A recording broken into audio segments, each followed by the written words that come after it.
쭌립스워. 따라하세요. 쭌립스워. 저를 만날 때는 쭌립스워 이렇게 인사해 주시면 감사하겠습니다. 감사합니다. 다음에 제가 차 한 잔 대접해 드리겠습니다.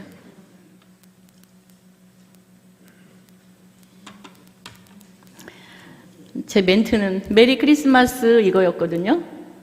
메리 크리스마스. 너무 잃는가요?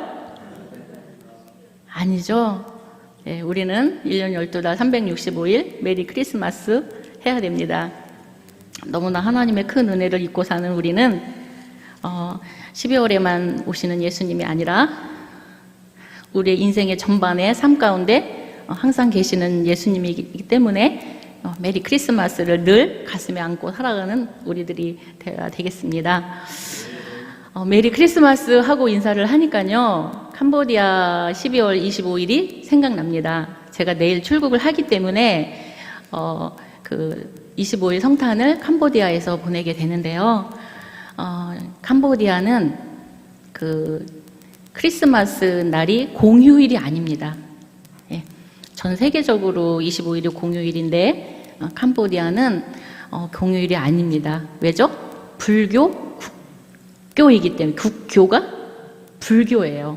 그냥 불교의 나라입니다. 그래서 성탄절이 아이들이 학교를 가고요. 그래서 저희는 크리스마스 성탄 예배를 어떻게 드리냐면 25일 날 드리는 게 아니라 그 25일 전후에 각 교회들이 형편에 맞춰서 뭐 전에 드릴 수도 있고 그 후에 드릴 수도 있고 날짜를 정해서 성탄 예배를 드립니다. 그리고 가능한 뭐 25일에는 뭐 스태프들만 같이 예배를 드린다든지 어떤 그런 교회들이 그렇게 지내고 있습니다. 잠깐 기도하겠습니다. 하나님 아버지, 나의 하나님 아버지 감사합니다.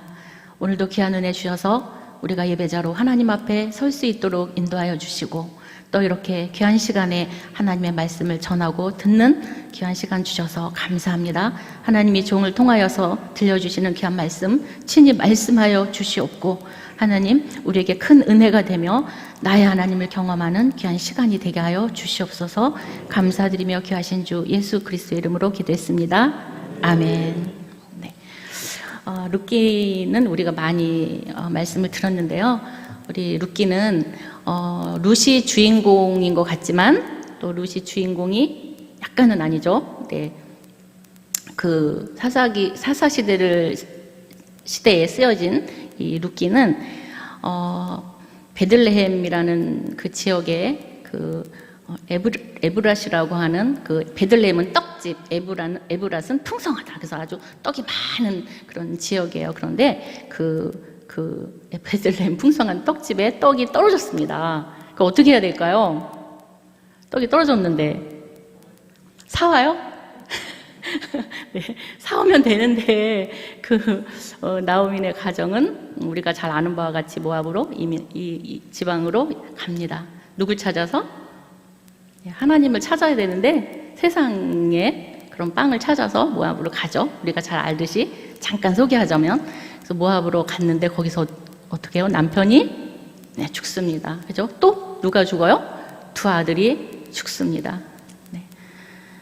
그렇게 두 아들과 남편은 죽고 며느리 둘이 남았습니다. 그렇지만 그 당시에 시대상으로 봤을 때 나오미의 인생은 텅 비었습니다. 네.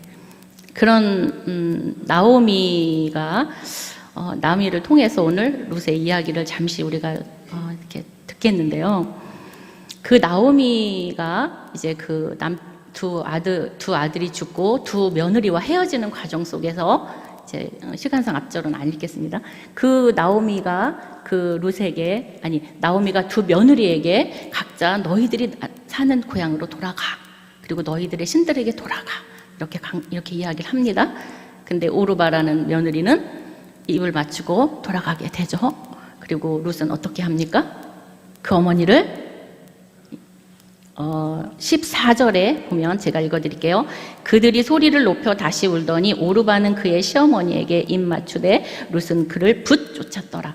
붙잡았다가 아니라 붙조찼더라예요. 그래서 이것을 우리는 특별한 의미를 갖고 있죠. 듣기에도 붙조찼더라는 흔히 쓰이는 말은 아니잖아요. 네, 붙조찼더라는 말은 가까이서 아주 그냥 찰싹 밀착되어져서 이렇게 붙어 있다는 뜻이에요. 그러면서 섬기다라는 의미도 있어요. 그냥 가까이 있다라는 의미만 있는 게 아니라 가까이서 섬긴다라는 의미를 갖고 있습니다. 근데 이 과정 속에서 나오미가 며느리들에게 어떻게 하는가 하면은, 나오미가 이 며느리들에게 말합니다. 나는 너희들에게 해줄 것이 전혀 없어. 나는 아무것도 가진 게 없어. 나는 너희들을 돌봐줄 의미도 없고 아들도 없고 너희들 나라로 돌아가라. 이렇게 아주 간절히 말을 합니다. 그러면서 하나님께 기도해요. 축복하면서 이 두 며느리를 축복합니다.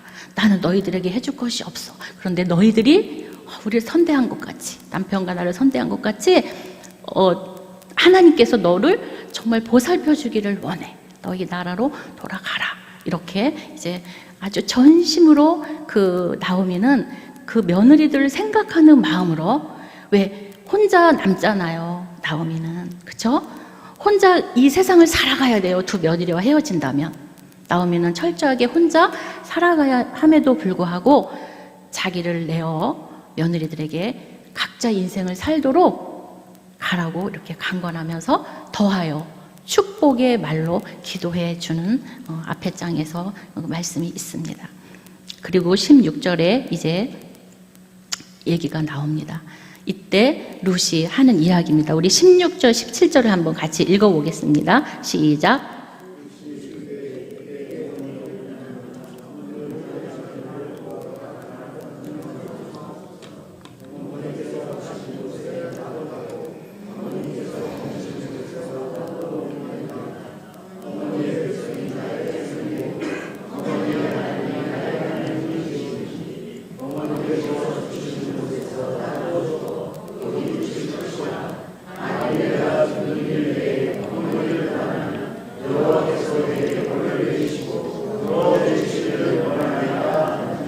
아멘.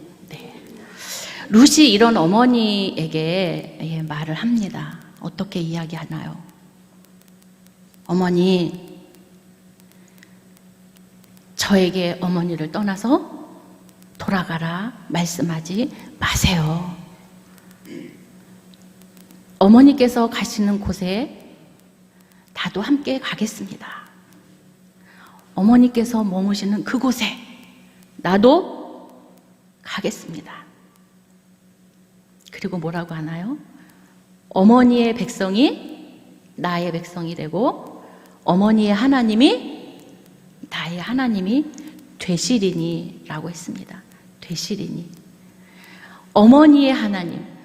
그 룻은 어머니의 하나님을 통해서, 그 나오미를 통해서 어머니의 하나님을 본 것이에요. 그 나오미를 통해서 반사된 하나님을 룻은 보았던 것이에요. 룻은 어디 사람이에요? 모압 사람이에요. 이방 사람이에요. 이때 당시는 이방 사람은 구원과는 멀리 있던 그런 사람들이었습니다. 그런데 룻은 어떻게 이런 고백을 할 수 있었을까요?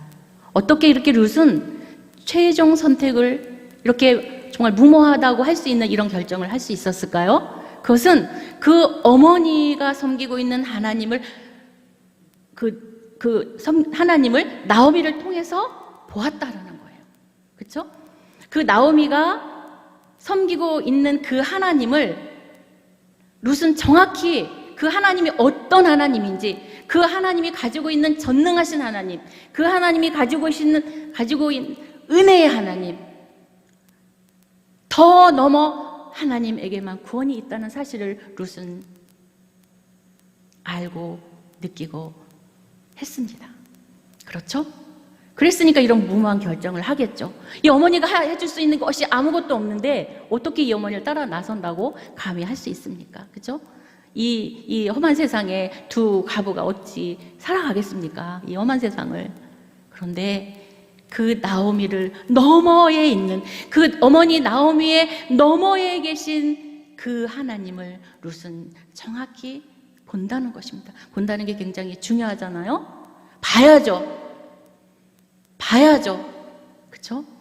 그 다음에 어떻게 했어요? 결정을 했어요. 나의 하나님으로 받아들이기로.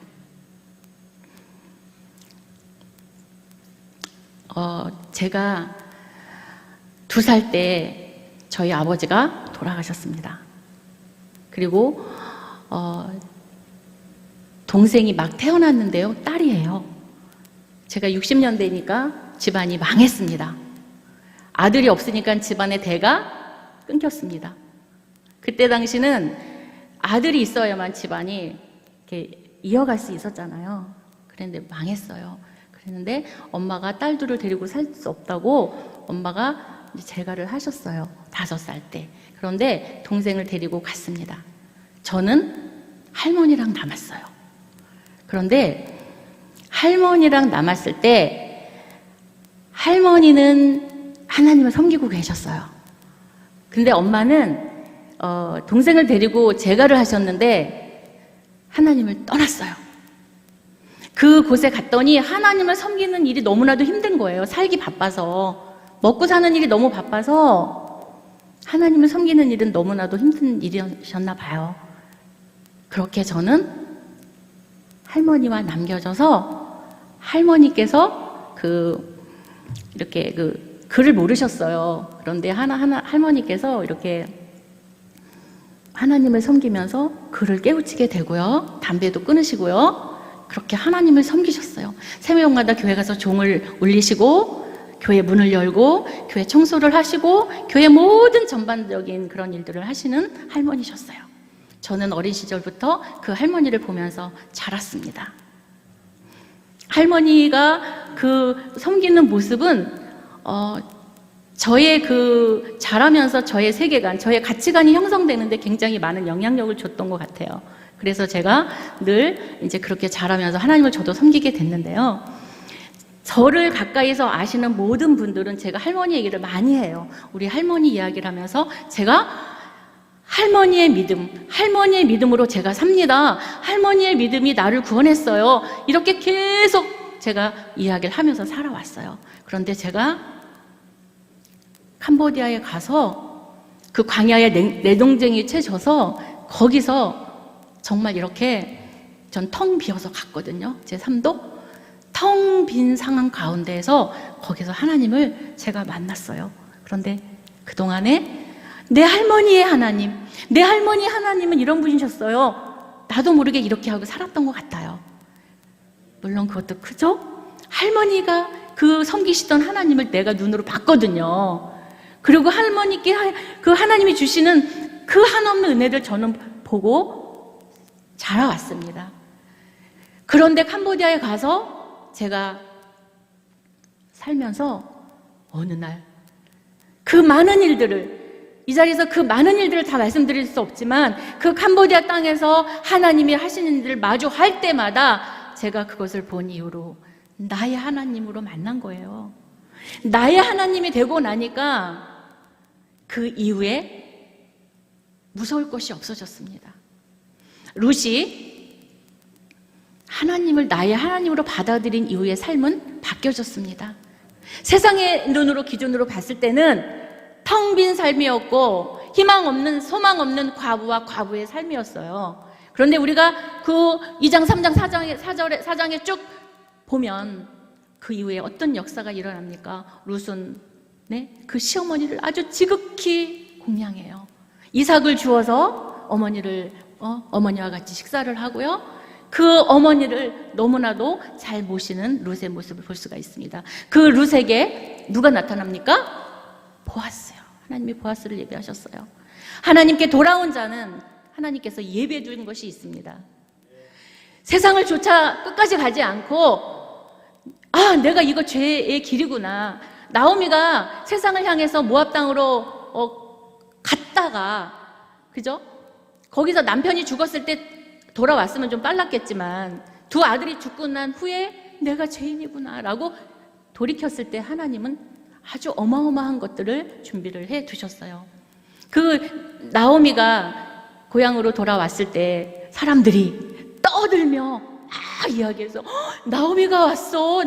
10년 만에 나오미가 저 모압 땅에 살던 나오미가 왔어 하면서 사람들이 떠들며 이야기한다고 말했어요. 그때 나오미가 한 말이 있습니다. 나오미의 뜻은 기쁨이잖아요. 나를 기쁨이라고 말하지 마시오. 나는 말아요. 말하는 고통이요 쓰다는 얘기입니다. 나의 인생은 쓰디 쓴 고통이요 나는 기쁨이 아니요 나를 말하라 부르시오. 이렇게 나오미는 이웃 사람들에게 말합니다. 그것은 하나님 앞에 고백이었습니다. 하나님, 나는 죄인입니다. 하나님을 떠난 죄인입니다. 하나님, 나를 용서해 주세요. 내가 하나님 앞에 돌아왔습니다. 하나님, 나를 용서해 주세요. 이랬을 때 하나님이 큰 나오미에게 한없는 풍성한 것들을 예비해 두셨습니다.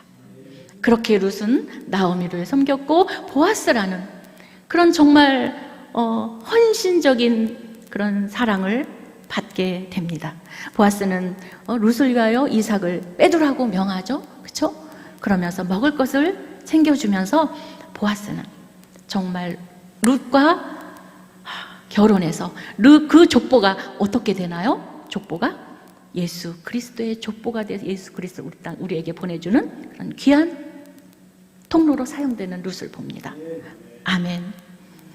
저는 오늘 이 말씀을 통해서 이 룻이 나의 하나님, 그 어머니의 하나님이 나의 하나님으로 받아들였을 때 그의 인생은 바뀌어지는 것입니다.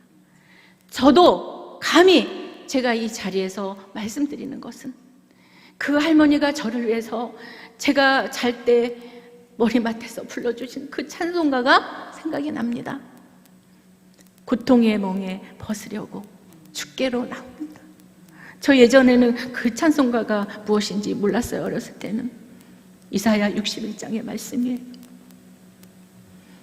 그 할머니가 눈물로 밤마다 우시면서 저를 키워주시면서 저에게 기도했던 그 기도의 열매가 맺혀서 제가 그 할머니 하나님을 나의 하나님으로 내가 굳건히 붙잡고 내가 돌아왔을 때 하나님은 그 선교사라는 너무나도 그 귀한 자리에 이 별 볼 일 없는 이 종을 세워주셔서 캄보디아 영혼 구원하는 일에 이렇게 사용하고 계십니다.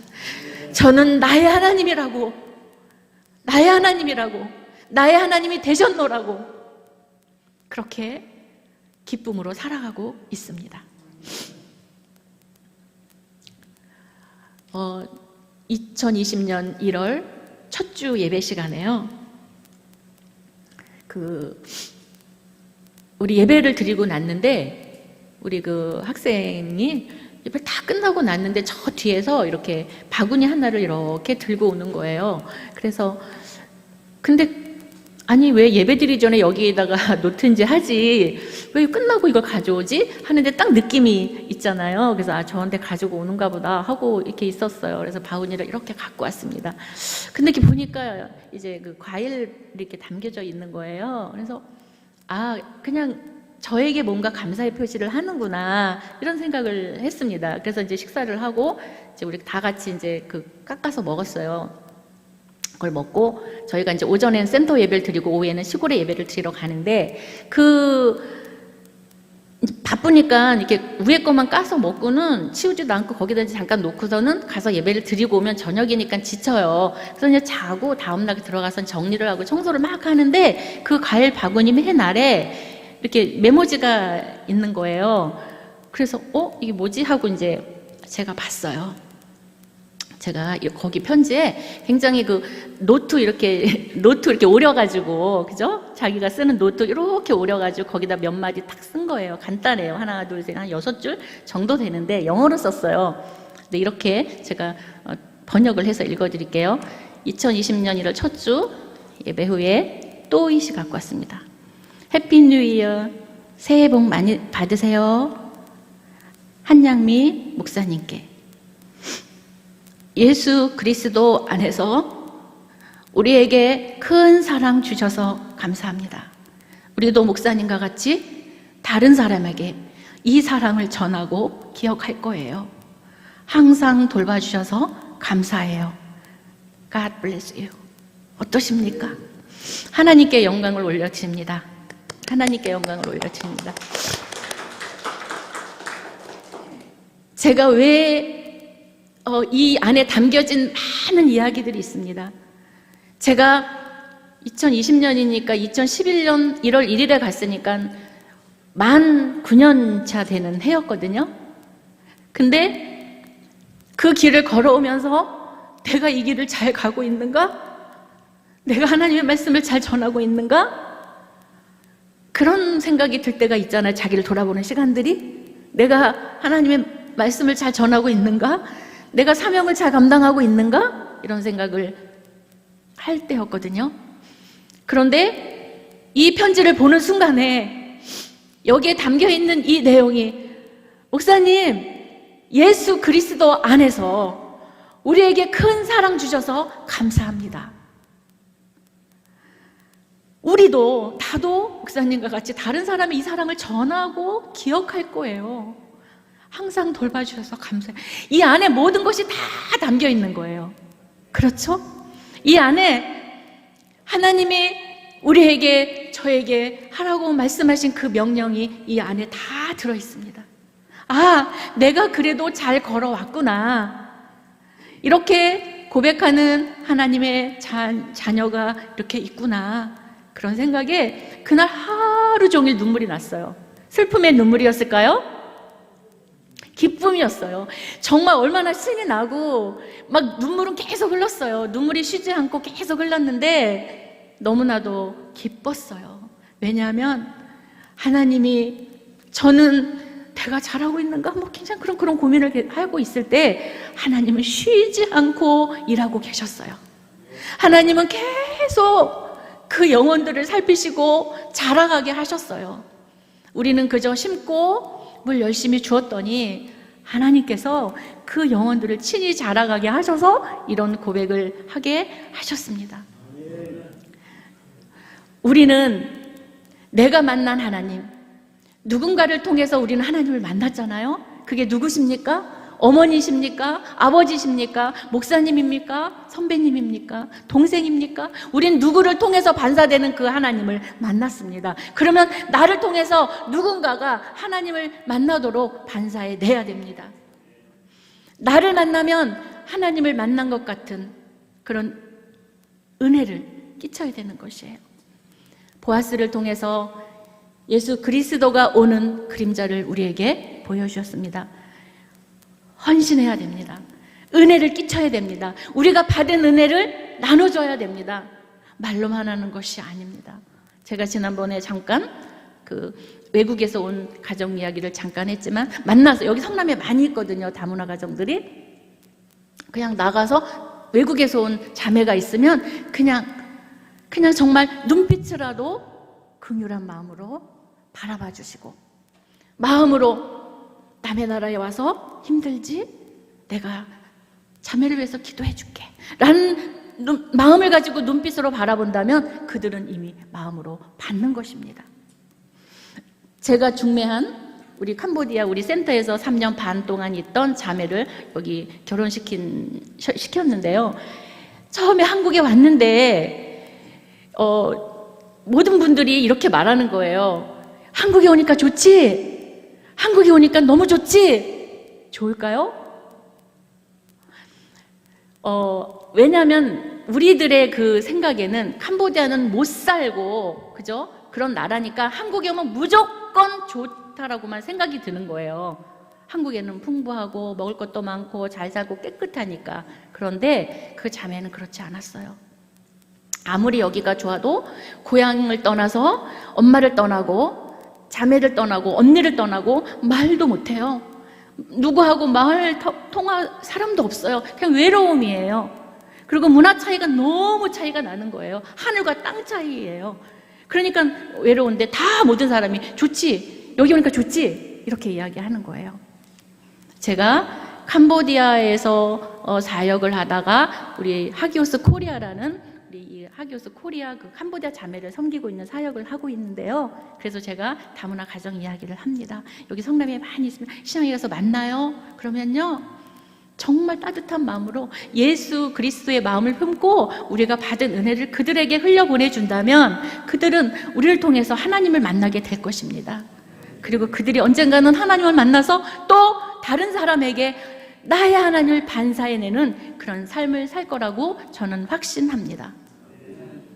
하나님은 우리에게 하나님을 영접하는 자에게는 그 누구도 다 하나님의 자녀가 되는 권세를 주셨습니다. 그렇죠? 우리는 그 유대인의 어떤 혈통이나 육정으로가 아니라, 그렇죠? 요한복음 1장 12절 13절에 보면 우리는 하나님을 영접하면 우리는 다 하나님의 자녀입니다. 색깔이 검었던 하였던 백인이든 노랗든 우리는 하나님의 자녀가 되는 것입니다. 오늘 저는 이 짧은 하나님의 말씀 속에서 정말 나의 하나님을 그 반사해내는 나의 삶으로 꽉꽉 채워가는 우리 동산교회 모든 성도님들이 되었으면 좋겠습니다. 이번에 그 여름에 갔다 왔던 우리 학생들의 삶이 많이 하나님을 만났다고 합니다. 우리 캄보디아도 마찬가지입니다. 우리 캄보디아에서도 많이 그리워하고 있습니다. 제가 내일 가는데 우리 학생들이 김을 좋아한다고 김을 사가지고 제가 가져갑니다. 이렇게 편지도 다 받았고요. 자기들이 옷을 모아서 옷도 이렇게 받았고요. 이것이 바로 그리스도의 사랑이 아닐까요? 우리가 금덩어리를 나누는 것이 아니라 내가 가지고 있는 걸 서로 나누고 내가 너를 사랑하고 기억하노라고 그렇게 서로 위로한다면 캄보디아에서 우리 여기 성남에서 우리 동산교회에서 우리가 정말 아름다운 하나님의 공동체로 계속 성숙되어지고 성장해 갈 거라고 저는 확신합니다. 정말 하나님이 시선이 머무는 열방 땅, 그 땅을 향해 이렇게 한 걸음 한 걸음 나가는 동산교회가 너무 귀하고요. 그리고 이 동산교회가 이렇게 기도와 이렇게 목사님과 여러 당회와 우리 모든 성도님들께서 기도해 줘 선교지에 많은 열매를 하나님이 맺혀 가십니다. 우리는 하나님의 동역하는 일에 게을리하지 말고 내가 만난 하나님을 열심히 반사해내는 은혜를 날마다 흘려보내는 저와 우리 동산교회 모든 성도님들이 되시기를 축복합니다. 감사하며 기도하겠습니다. 하나님, 아버지, 죽을 수밖에 없는 죄인을 너는 내 것이라고 지명하여 불러주셔서 정말 하나님 나라 위하여 귀하게 사용하여 주시니 감사합니다. 하나님, 내가 만난 하나님, 나의 하나님, 그 하나님을 정말 온전히 내 삶으로 하나님 반사해내며 많은 사람들에게 향기를 내며 빛을 비추이며 그렇게 살아가는 우리 모두가 되게 하여 주옵소서. 하나님, 우리가 이 시간 들은 말씀을 가슴에 품고 세상을 향하여 나아갈 때에 성령님 동행하여 주시옵시고 다스려 주시옵시고 우리 삶을 인도하여 주시옵소서. 하나님, 우리의 모든 것을 우리 하나님께 맡겨드리며 감사하며 예수님의 이름으로 기도했습니다. 아멘.